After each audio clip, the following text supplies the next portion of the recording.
How to turn off or on save edited photos on VK on Android or iOS phone. Hello guys, in today's video I'm gonna show you how to turn it off or on. First open VK and then click hub and go to these three lines here and then settings.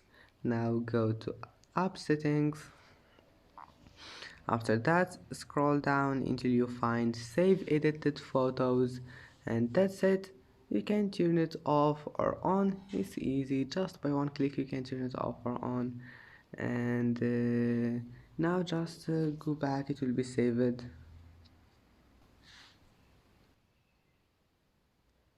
And that's it for today's video. If you like this video, please don't forget to like and don't forget to subscribe. And thank you for watching this video until the end, and see you in the next video.